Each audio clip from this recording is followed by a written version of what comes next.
video's recording. Let's clap it up. Ready. 1, 2, 3. Dude, when I did a clap with Eric, he was like a full 9 seconds after I clapped. It was like the most absurd thing. That's really freaking funny. All right, man. Well, let's frickin' do this, man. Why All don't right, you open us it up. Okay. There's our cold open. There's the cold open. 6 years we don't know how to open the show.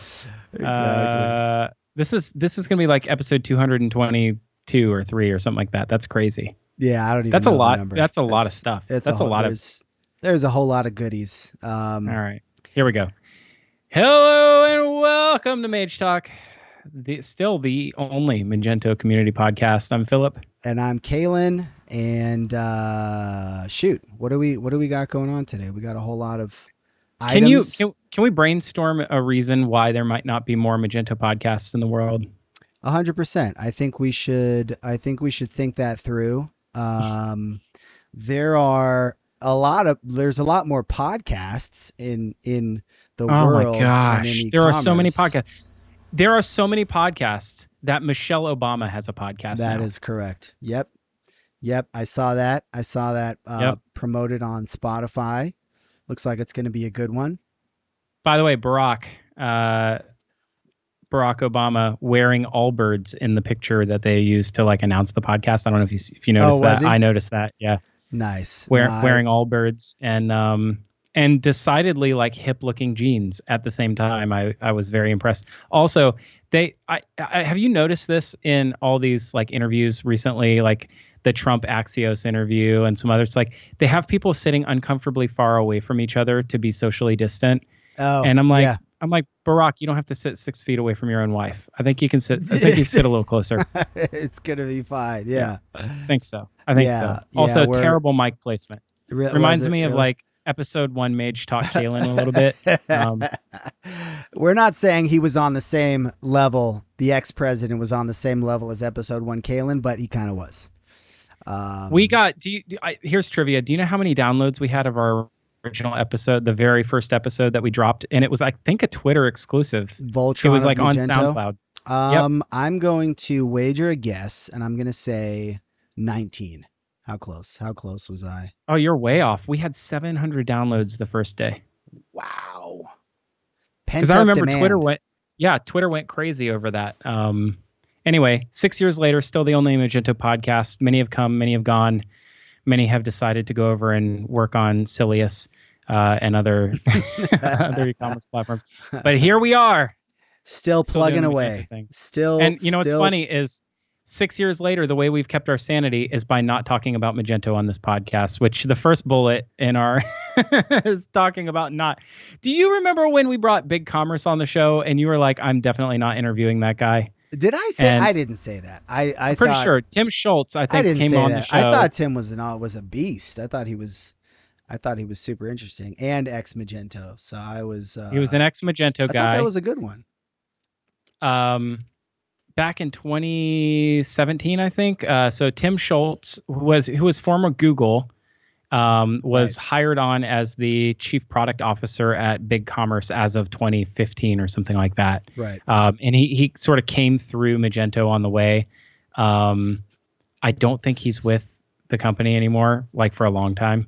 I think he moved to Doll's Kill for a little bit, for a hot minute. Yep. And then I think he went on to Weed Maps after that. I didn't realize that. That's interesting. Yep. That is interesting. So, which is a Magento he's site. Probably. That's a Magento site, right? Are they still on correct. Magento? Yep. That is correct. Yep. You want to sell weed, there's really only one choice. That's this true. Is not legal advice. You got to go with the dopest e-commerce platform in the world.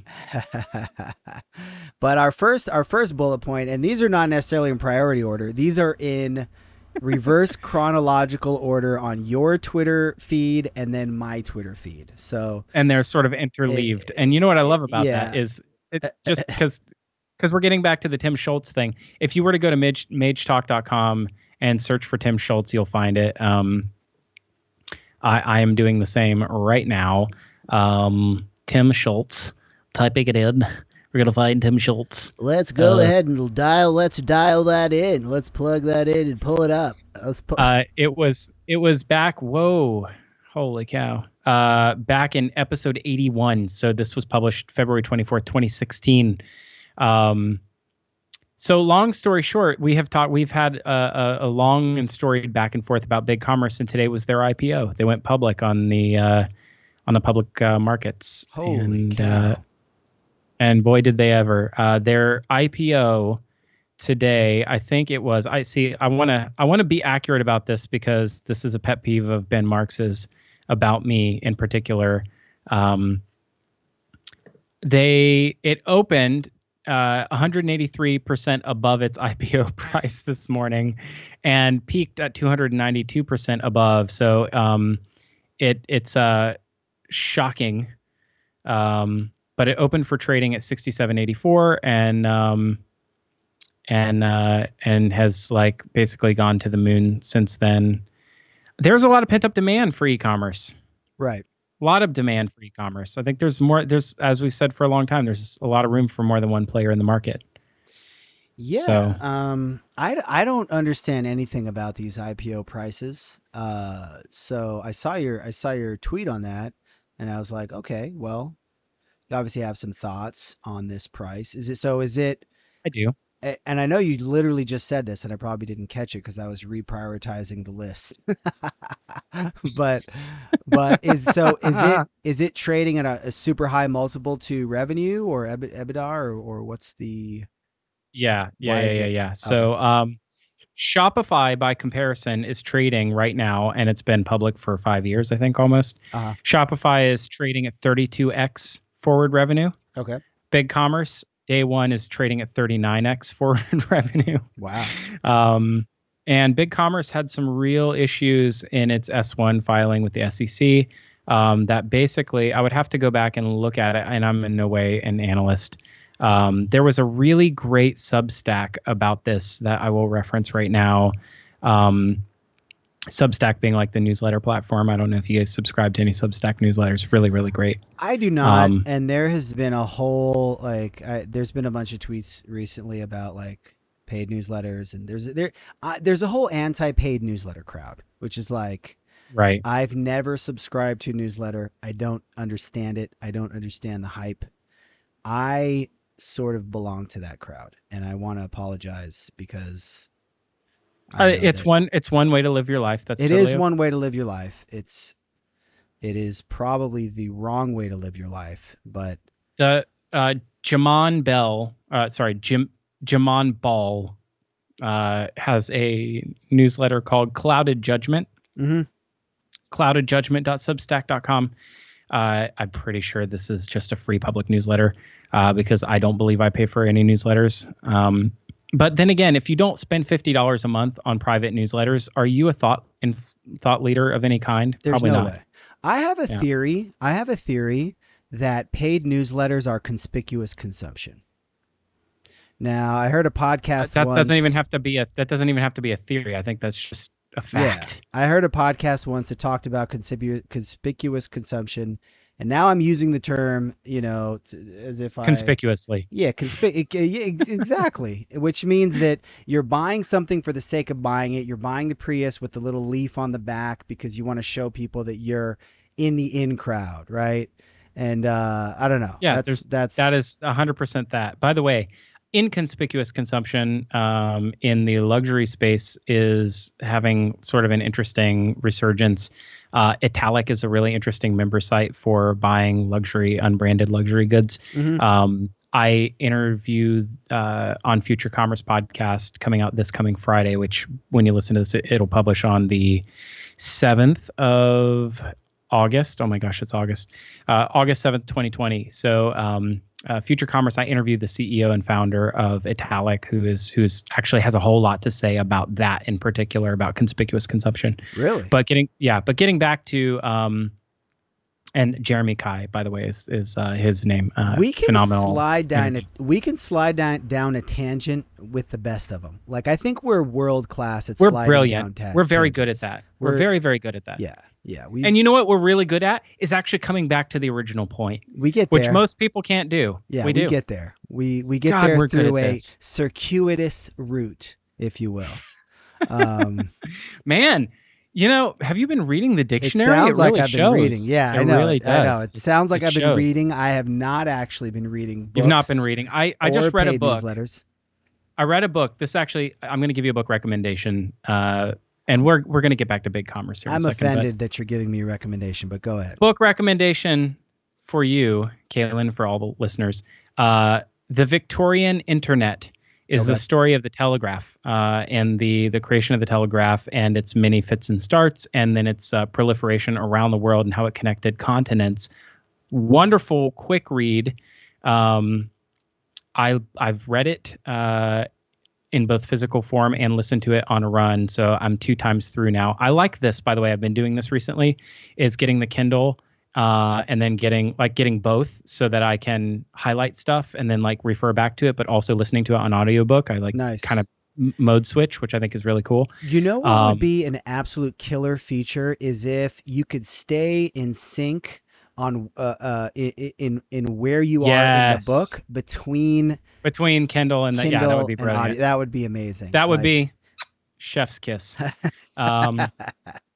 But that's not the world that we live in. So, but hey, and by the way, like Amazon wants you to consume the same thing in 5 different formats. Like they give you a credit for it. If you go to Kindle Right. and you buy the book, they give you like a $10 credit just for getting it. It's like, here, please, just Right. take it. Nobody wants this. Right. Especially a book that was published about the internet in 1997. Right. But it's about the telegraph, and it's fascinating how it came to be and how much it parallels a lot of the things that we've experienced in the last few years, including how culture adapts to communication and evolution of communication. It's really, really interesting. And how commerce eventually, toward the end of the book, in the last couple of chapters, about how commerce eventually made it financially viable and basically proved out that it was something more than a toy or for information exchange. And there was a lot of people who were like, this is going to change humanity and bring on an age of peace, but actually just created a different channel for commerce.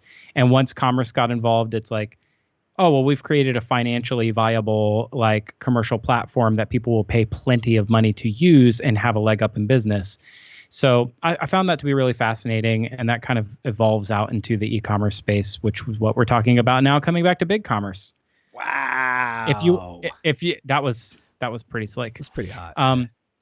There's a really great unpacking of the S1 filing of BigCommerce and some of the shortcomings and kind of stacking it up to Shopify's initial public offering. I won't go into it. In the S1, BigCommerce has an annual recurring revenue number of 137 million. But basically, like when you kind of include non-recurring, that includes a lot of things, including non-recurring services. So if you like kind of try to read the tea leaves a little bit, it's probably closer to 100 million. And their losses, which I found was really interesting, 75% of the revenue comes from subscription. Is that even okay for them to have stuff under recurring revenue that isn't actually recurring revenue, or is that one of those kind of gray area type deals? It's like, yeah, there's like all these accounting techniques. There's which, like a little bit of pork in there, is sort of. Yeah. Yeah. So they have a negative 32% operating margin, which puts them in the bottom third of recent IPOs. And so their revenues aren't great and certainly don't stack up to a similarly positioned Shopify. Shopify was clearly superior at launch, but there's a lot of like Shopify has become a de facto option, and having a competitor in the marketplace would be a really, really good thing. And obviously investors seem to think so too, based on the way it opened today. I think it's really interesting. There is a parallel universe in which Magento went public. I remember I had this theory. Basically, if Roy Rubin didn't leave, or basically if Roy Rubin and Yoav stayed in it, that's the parallel universe, in my opinion. It could be, but I don't know that like Bob Schwartz was probably not the guy to take a company public. Like the thing that in my mind would have been the best possible outcome would have been, and I know that this is going to be completely, this is going to be controversial. Like,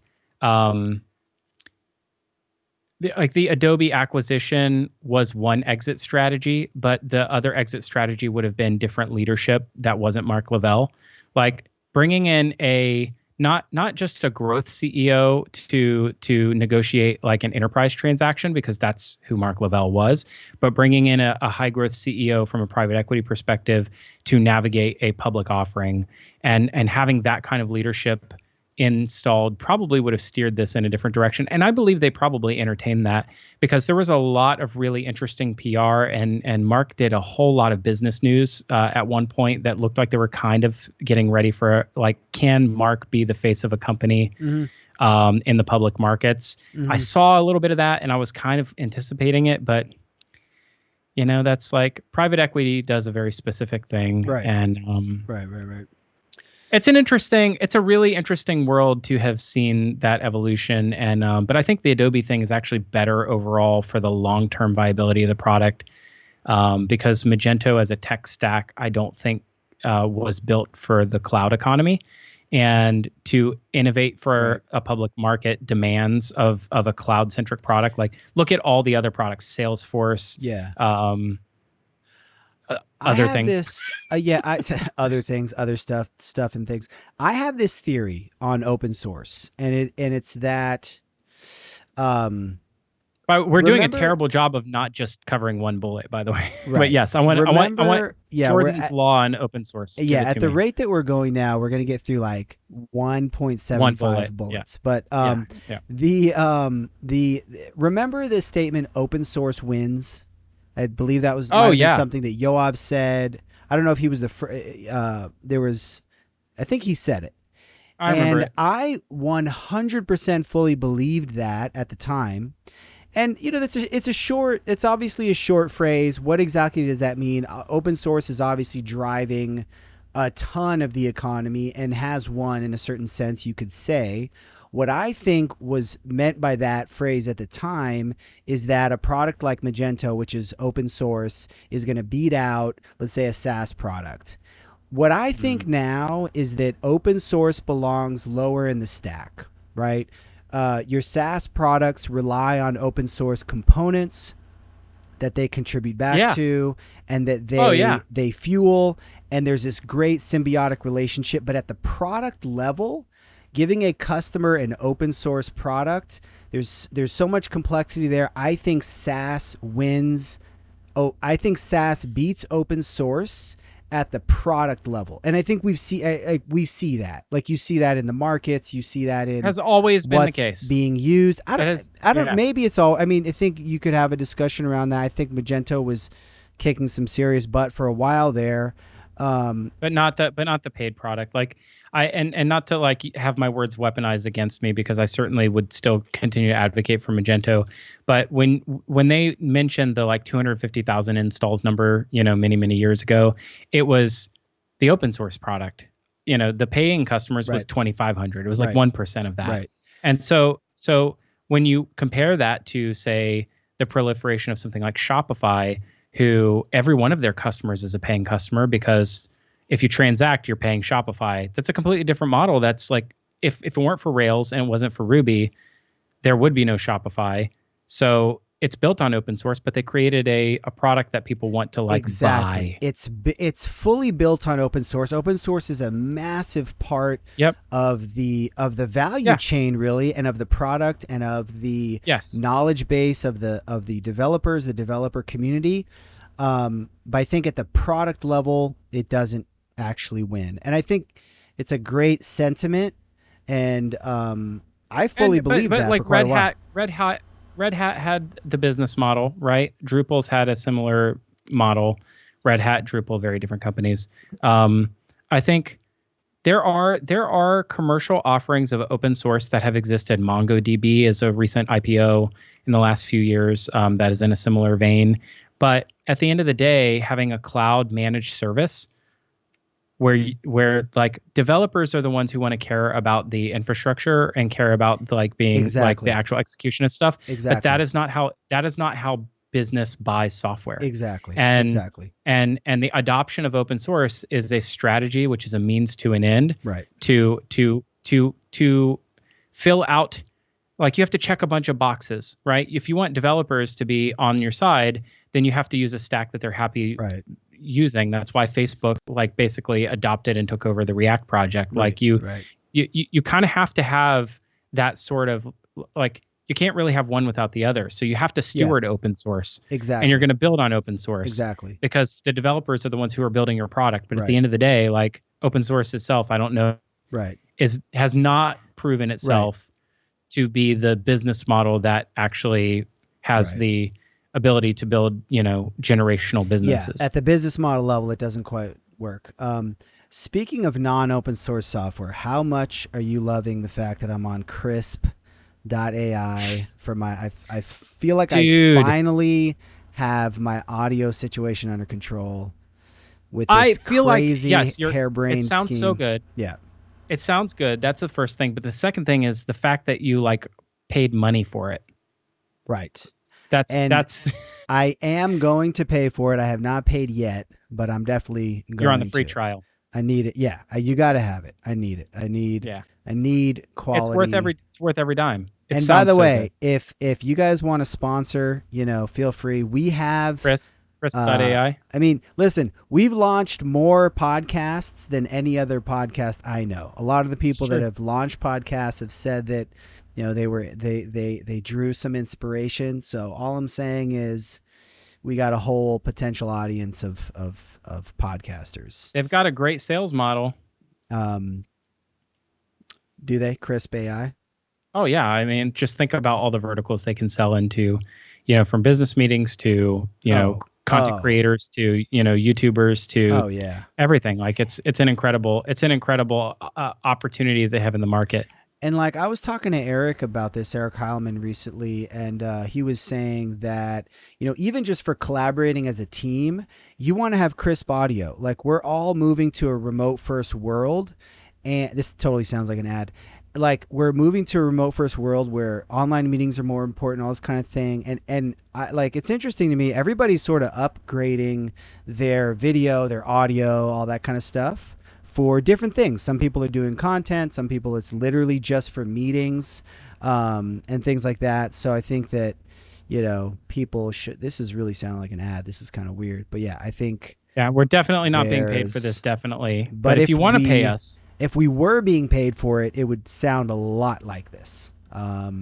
it's true. You can So Venmo us. yeah, just shoot us a quick Venmo. We got a lightning round through the rest of these bullet points. Oh, we don't have to. I think you had something about having Magento certifications or like some sort of Oh yeah, yeah, credentials yeah. So in check it. getting. So this is just a quick funny thing, right? So I hear from a ton of different people who are at different stages of their career life, whatever, right?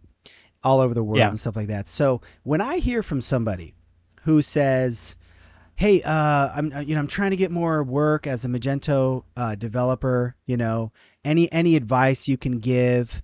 My first thought is, if you are a Magento developer and you are not absolutely slammed with inbound, right? Right. Probably there's something going on there in terms of skill level. And or maybe different factors, maybe location, maybe communication, but there's something going on there. And especially if you don't have any Magento 2 certifications, I'm like, hey, get yourself some Magento 2 certifications. Like if you're having trouble getting work as a Magento dev right now, like I don't know, it just is kind of funny to me, like that. Oh, it should Uh, be. you Yeah, it know, should be. It should be. There's and there there's a lot of work to be had. and there's like an explosion of training content for Yep. Magento 2. Like there's a full-on explosion. There's Meishu TV, the M Academy, the Swift Otter. There's a ton of stuff to help you pass these certifications. So if anybody is having having a problem getting work, that's like the obvious move to me. You're onto something there, and I think that I agree with you violently. I violently agree with you. I made you spit. That's great. I was waiting. Very I was closely made me I almost was spit. waiting for you to. I was waiting for you to take a drink so I can make you spit. There's a. Here we go. I'm gonna do it. Back in my day, we had no such. We had no such thing as like learning content. You just kind of had to figure it out by like We had reading the Alan tea leaves Storm. of the core. We had Alan Storm. We had no But videos. we We had no we didn't videos. have videos. We did have blogs. We had Yurio, or no, that was much later. We had Atwix had a pretty good blog. Right. Who else had a great blog? Ashley Schroeder. Shout out to Ashley Schroeder. Oh my gosh, yeah. Love But that but guy. these were all blogs that they weren't necessarily like here's how you start from scratch and learn how to do something from scratch. They were here's how I solved a very particular problem that I encountered one time. Yeah. And then 5 or 7 years later we got Mage Overflow. And that was great. But again, it wasn't like discrete how to take you from zero to hero. And Yeah, that there was less hand holding. so There was a lot less hand holding. yeah, for sure. There's much For more sure, hand for sure. holding now, right? A whole lot more, but also the stack is taller. So I think that there's two different challenges to solve for there. But yes, if you haven't shown Magento some sort of commitment that you're willing to specialize on the platform and get some certifications, like that's part of your job, then And maybe like, here's that's the the thing. reason why There's that's why you're not receiving the same commitment in turn, right? There's tons of developers who don't need to get a certification because they're already gainfully employed and they're happy. Everything's great. You do not need to worry about certifications. You're good to go. However, if some way and how you are not overloaded with work as a Magento developer, I don't know what the deal is. Like, yeah, that's where you got to get those certs. Okay. Fully agree. This was brought to you by Commerce Hero, this section. Hey. And if you want to find a Magento developer, just, finding a Magento developer just got a whole lot easier. It got a whole heck of a lot easier. Check us out at Commerce Hero. By the way, my buddy told me today that commercehero.com is available for 5Gs, 5,000. Oh, why wouldn't you just buy that? I don't even know why I wouldn't just buy that. I have so we little. spent a similar amount of money on the Future Commerce social handles. So holy cow. I feel like you should just do it. I'm so in love with .ios, I know. and I have so little. And developers love it too. But it would be kind of cool. Okay, moving on. We have so many things to do. I mean, are we talking about this nudie jeans site? Let me talk about this nudie jeans site. And by the way, this is not a XXX deal here. This is it's actually a really, really impressive brand. They are they're like the most highly rated sustainable denim brand in the world. Mm-hmm. They're like, you know how REI or Patagonia, you buy something from there and then they'll repair it for life. Right. Nudie has a very similar sort of stand behind your product kind of a mantra. Nice. Which I find really refreshing and super interesting. They also have a tremendous amount of choice in their products. They do a lot of salvage and like recycled denim. Right. Sort of bringing old products that have failed back to life. Or like products that people didn't want anymore that they traded in for something. I feel like that's really interesting too. I had tweeted this, that like nudie jeans may have the best e-commerce site ever. Gil Greenberg over at Something Digital piped up and said it's built on the Centra e-commerce platform. What even is that? Never even heard of it. CENTRA.com. Centra. By the way, very quick aside, I was doing a stream with TJ and somebody mentioned Work Area and we were like, what's Work Area? It's an e-commerce thing. Oh. And it's it's the most strangely named e-commerce platform. Like it sounds like a project management tool. So he had them on his stream and the title was WTF is Work Area, which I thought was oh my gosh, hysterical. Anyway, Sentry Work Area jeans. Used to be WebLink. So WebLink with a C used to be is now called Work Area. It's like a V3 of a Ruby platform that preceded Magento. In fact, some brands that were on WebLink or like old Work Area actually were quite notable. I remember once upon a time, who was the guy? We're going off on a tangent. It doesn't Yeah, we matter. are. Uh, Yeah, we are. work area actually was super interesting, and there were like Books, which is and Woodcraft were like two of their bigger clients. Books being the like Shark Tank um, flower delivery company, Hmm. and Woodcraft being like Brendan Falkowski's favorite magazine for woodworking. Oh, But nice. coming back to Centra is just getting started. It's a like cloud API e-commerce platform, a la Commerce Tools. Hmm. It's very new, and the idea is that they want you to build out custom Gatsby type front ends for your own e-commerce. Like plug this API to do e-commerce, and the way you plug in Stripe for payments, you can Hmm. plug in Centra for e-commerce. And I think that's what makes Nudie so interesting is that their homepage and their product detail pages change extremely frequently. Like they're very rarely fixed in time to one design, and I think that's because they can be very flexible. Interesting. I find the site very fast. It's like categorized exceptionally well. The imagery is fantastic, but the all the different like just little features that make e-commerce it's done exceptionally well. I really like this site. Are you gonna do a breakdown video on it, a teardown? I sure am. Nice. Absolutely. Nice. I can read Um, between the lines. Um, you always know what I'm thinking because I sort of externalize my thinking. I know all Nudie things Jeans at all got times. Um, that's true. Speaking of Nudie which, Jeans got onto our 9x9 from Future Commerce. So we published a report from Future Commerce couple months ago, which got a lot of press. We were in GQ and some other places. And that 9x9 report, we basically broke a bunch of principled brands into categories. Nudie Jeans was number 4 on our purpose-driven brands. nice, And they're very highly rated by Australian brand rating agency Good On You. nice. So yeah, Yeah, no, very, very happy the about nine them. by nine was covered by a number of reputable outfits, GQ, Mage Talk. Um, I mean, really, those are no, that's really cool. Yeah, this is a cool site. I mean, you've done a much deeper dive on it than I have. Sorry. Um, but this is, so it's a headless site then. That's right.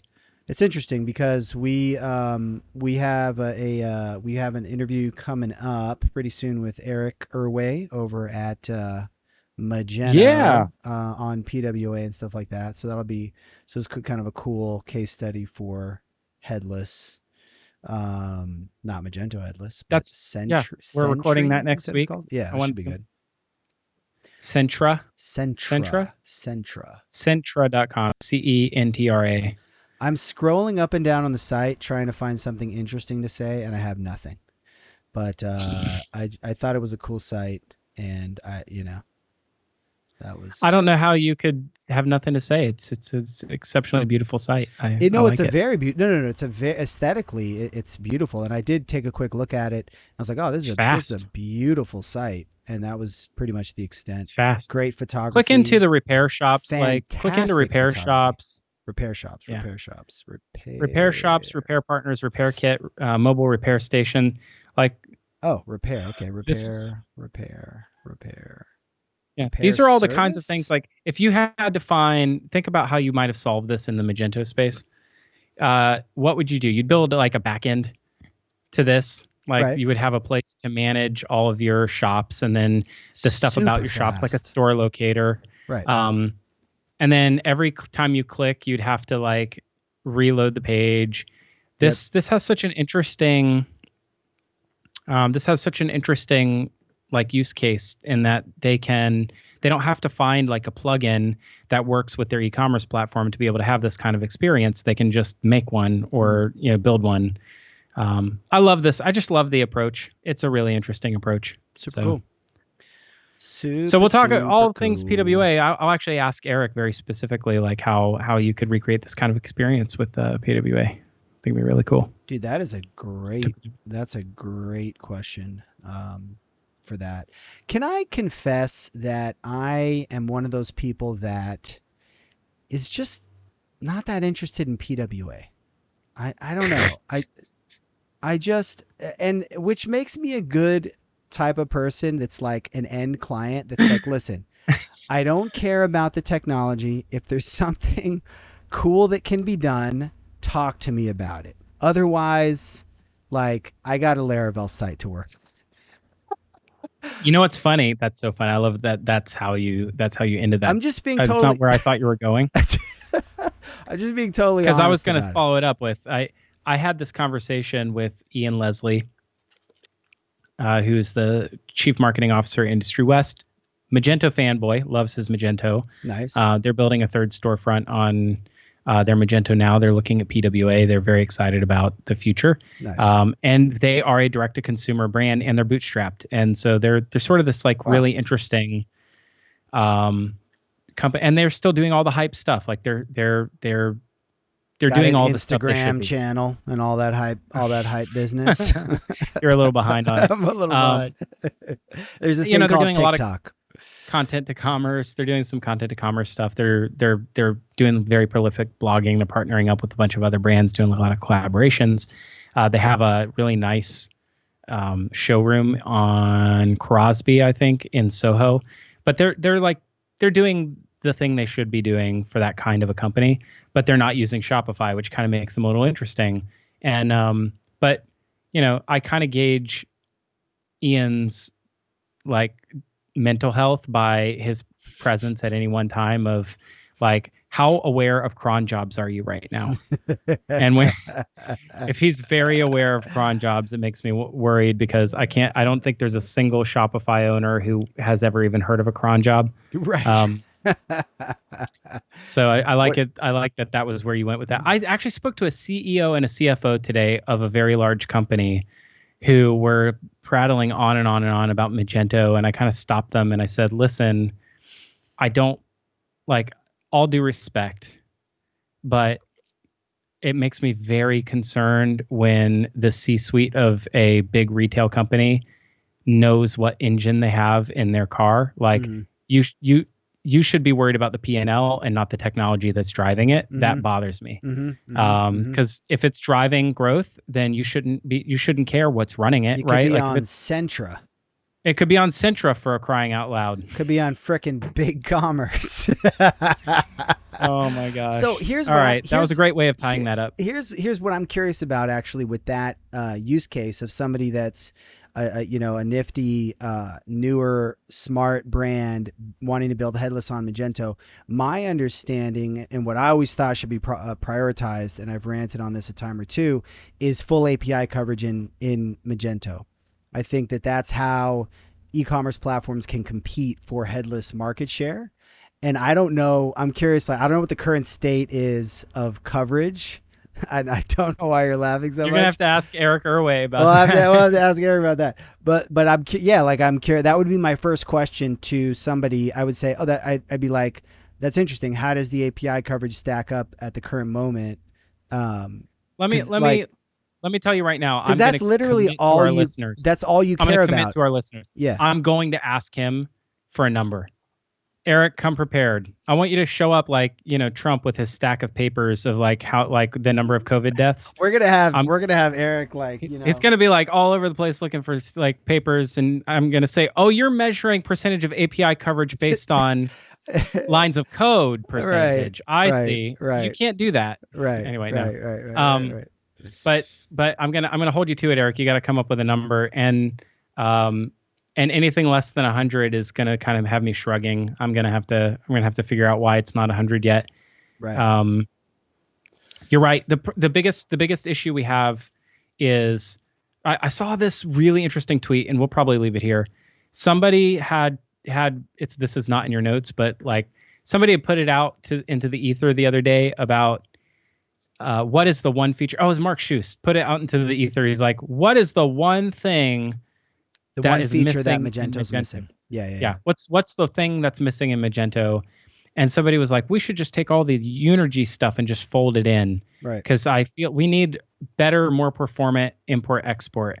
And I'm like, that is the quintessential Henry Ford. If I asked people what they wanted, they would tell me a faster horse, because my sense is that the Magento community has just gotten kind of stuck in the like ancient, this is how we do things. We're going to only like use CSVs to pass crap around from place to place. Like if we had lightning fast performant APIs, nobody would even want a flat file importer. Period. Right? If we had Right. lightning fast bulk APIs that allowed us to like efficiently move ginormous bits of data from one place to another and not have to worry about it, like, and it was super performant and really resilient, nobody would be thinking about flat file CSV import tools. Yep.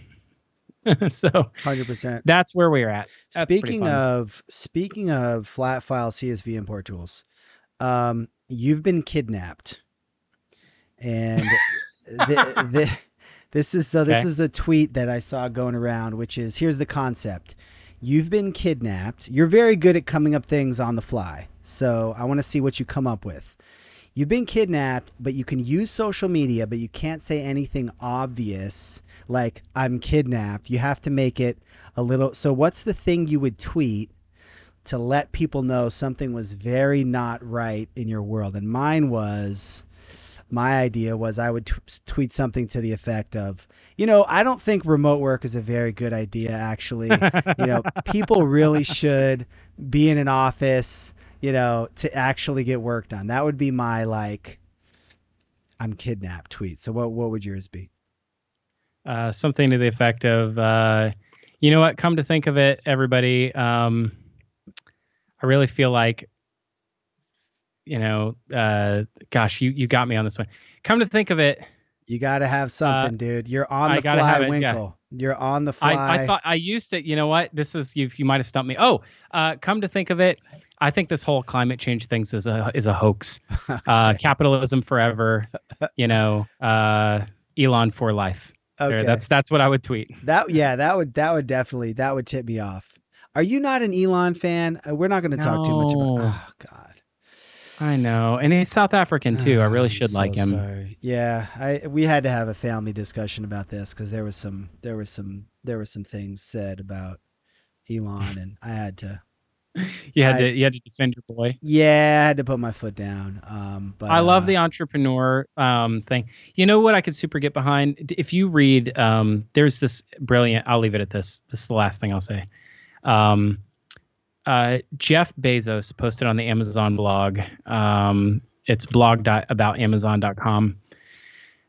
It's his statement to the U.S. House Committee on the Judiciary when he appeared on July 29th in front of the Subcommittee for Antitrust, Commercial, and Administrative Law.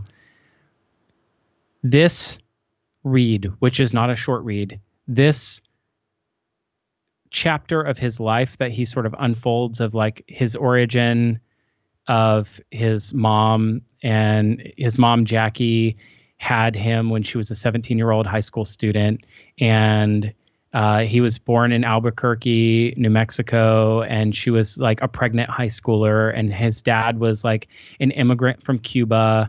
And like when you hear his story, and like it's absolutely emotionally moving, and it makes me like want to weep at the amazing opportunities that the United States have afforded people, to be able to build what he has built coming from nothing. hmm And that is remarkable and something that we should applaud, because that is the American dream. hmm And but I do think that Elon Musk is an alien and he must be stopped at all costs. I do think So that's we agree on the first part of the sentence. I do think he's an alien sent from the future to he's save from some other us. time.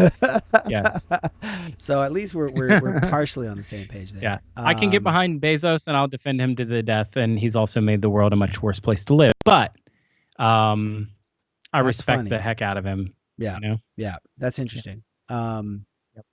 Okay, we're gonna But drop. I cannot and will not and shall not defend Elon Musk, but that's okay. That's okay.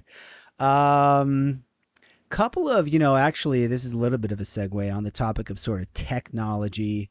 We're racing into the future of technology, right? Everybody needs a faster phone, a newer this, a newer that, a wearable device that tracks your blood glucose continuously. Have you seen that one? Conspicuous consumption. Conspicuous Yep. consumption. So couple of low tech things that I'm doing. Real brief. My phone died on me. My trusty Pixel 3. And I've been thinking to Planned myself, obsolescence. yes, yeah. I've been thinking to myself, like, I'm going to get a flip phone or just not have a phone. Like, I'm trying to Brilliant. spend less time on the phone, less of the phone addiction stuff. Turns out I kind of need like a smartphone for just things like Google Wi-Fi. Like how would I control the Google Mesh Wi-Fi without I need podcasts.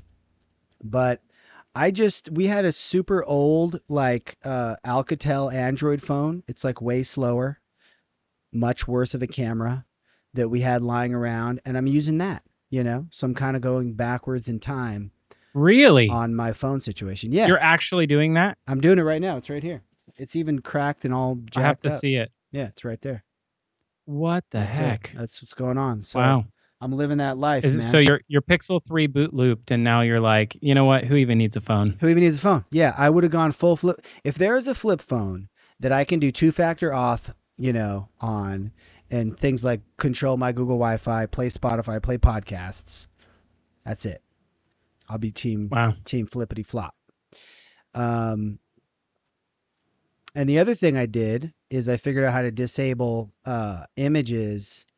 When you say, on Twitter when somebody posts an Yep. article link and it pulls in the image, and it just is always, I don't know, clickbaity. Sure. I figured out a little CSS rule to disable that. So that was another, sort of less Sort of technology. you're like attention hacking yourself. I Exactly. kind of Yeah, love it. 100%. 100%. Yeah, that's a better way to put it. There's a really great book about this that I read called Indistractable. I read it last year. So Anir Eyal, I think, is the author. Hmm. Really, really interesting book. He has very similar approaches, like you said, like very, I'm also dopamine creating. fasting. I'm just kidding. I'm not dopamine That's a whole fasting. thing. Yeah, That's a whole thing. that's a whole thing. I'm dopamine binging. That's a whole different thing too. it's a whole it's a whole other ball of wax. So I like this. I also read this other book, which I have it right here. This is my second read through. I'm How to liking make this thing friends and of influence people? What are we no talking no about? no. This is actually this is for my Christian pals. This is actually a Christian book Purpose driven from a life. pastor. No, no, from a Why am I pastor. trolling you? You're trying to share something. I'm I don't sorry. know, a guy named John Mark Comer who has taken on sort of like a more it's like he's not quite a monk, but like the next best thing to an evangelical version of a monk. He wrote this book called The Ruthless Elimination of Hurry. And this book rocked my world this week. Nice. I read it 2 weeks ago. I'm going to read it through a second time now. On my second read through, I'm getting so much more than the first. And I find that like reading books twice now is a thing that I think is much more valuable than just like zipping through as much as I can all at once, like Totally. mindlessly consuming as much new information as I can, rather than sort of rather than Getting as much out of it as you really can. Yep. ruminating, right? Like so he has these really cool things, which kind of, again, consider the source. If you don't like his point of view, that's fine. He has this whole chapter at the end about like intentionally slowing yourself down. And I think this ties in very closely to what you were talking about. The chapter is called Slowing. But he gives you like a 20 point, like, here's 20 ways to basically slow your life down. Number one, drive the speed limit. Nice. Number two, come to That's a a full good one. stop at stop signs. Go into the longest checkout line at the grocery store. And then number seven, this is the one that inspired me to even mention this. turn your smartphone into a dumb phone. Nice. Get a flip phone. That's it. Parent your phone. Put your phone to bed before you, and make it sleep in the morning. I love it. Like a lot of this is like creating effort pacts with yourself to like say I choose to control technology and not the other way around, not let it control me, which I find to be like, I know you're really, really conscious of that and you always have been, but I'm really impressed that you took that step. It's something I'm toying with the idea of, but I'm so addicted. I don't know how I'd ever do it. Yeah. No, it's appreciate that. Yeah, it is. I think that everybody is addicted to phones on some level, and we're figuring it out, We're figuring out how to make sense of it, how to make it a tool, that helps us and that doesn't, hinder us and stuff like that. And anyways, this is not what you come to the Mage Talk podcast for, but it happens Well, to be what you got if you today. made it this far into the show, this was definitely for you. Absolutely. Absolutely. Well, I have a few more minutes. I don't know if you have a stop, but if you do, Yeah. we can No, we can. we can Yeah, we can biggity definitely bounce. be. We can cover one more thing. Let's do one more thing. Why? See, it makes these sounds at me, and I don't even understand what they are. And then I open it up, and there's nothing. There's no notification. There's no. Oh, okay. No, no. There. I did get a text. Okay. All right. Fair enough. Fair enough. Okay, I gotta pick one of these. Let's do this. Let's do this, okay? Because I want to get your take on this. We talked about agency growth, right? We talked about Oh that on the yeah, last yeah. podcast. We fleshed it out quite a bit. I thought about it I more. wish you'd have brought this up earlier because nobody's listening now. I Well, we'll actually really clip it. like that. We'll clip this. We'll clip this. This will be We'll get clipped. all the You're gonna clip views. it. With this All of being the clipped right views. now, you're watching a clip of this. It's been clipped. I feel it. I'm Um, physically feeling the clipping. you gotta feel the clip. You gotta let the Oh, oh, clippiness. oh, oh! It's clipping me. I have no idea um, what the heck I'm talking about. so we talked about agency growth. We talked about this last week. I had some more conversations. I thought about it more. Thought about a few different reference points and things like that. And I'm like, the other thing I normally have my phone on is I have it on Do Not Disturb, but I just got this set up like a hot minute ago, so it's not on Do Not Disturb. Airplane mode. There we go. But so here's what I wonder.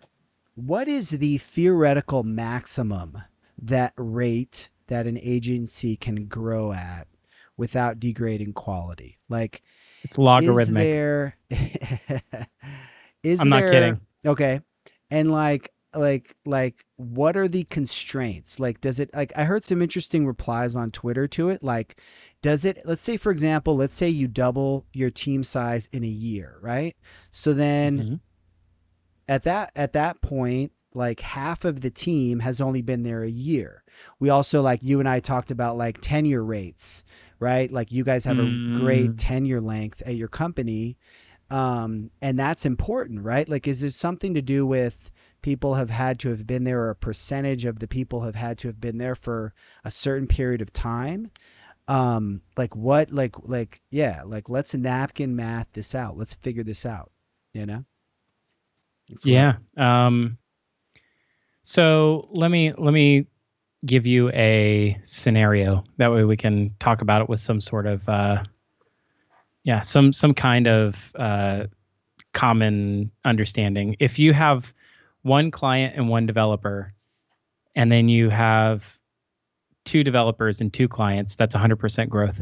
I don't know. Like, depends on what your growth, like that Right. that one measure of one measure of growth could be number of like employees or billable time. Another could be um, you know, gross margin. Another could be top line revenue, Mm-hmm. right? Mm-hmm. I think those three things are probably decent to look at. So I think they're sort of all interrelated, right? You can certainly drive higher revenues and lower margins, right? Because you've hired too many people. Yep. You can not hire enough people and have higher margins Slower growth. and then but also have a high attrition rate because you've burnt out the people that you had hired originally, right? So they're all sort of interrelated. I feel like it's a three-legged stool. I really feel like it's a logarithmic thing because early days, adding one more person to the team adds a adds a markedly higher percentage of billable time and a lot more bandwidth. So every one person you add has a lower percentage impact of your ability to drive additional volume. It's almost So like marginal cost, marginal, there's almost like an analogy to marginal cost of goods. Like as you're scaling a product business and you get to a certain scale, the marginal cost to create another product is lower. And there's like an inverse there or something, the marginal I think productivity it's the inverse gain. because yeah. You still only have a finite amount of someone's time to sell, and the way that it contributes to the larger percentage overall for every new resource is smaller and smaller. So I believe as you become a 100-person organization, if you add another person, they're adding 1/100th of additional Productivity, revenue bandwidth. revenue Right, bandwidth. right, Right, exactly. right. Right. So your billable, the amount of hours that you could sell as a services organization is marginally impacted. So you're actually the market force that hinders your growth the most is personnel. So a qualified personnel, and then you still have a hole in the bucket because you still have attrition because nobody stays with the business forever. In fact, founding teams move on, as we saw with Magento. Like people leave companies. That's what happens. Yeah.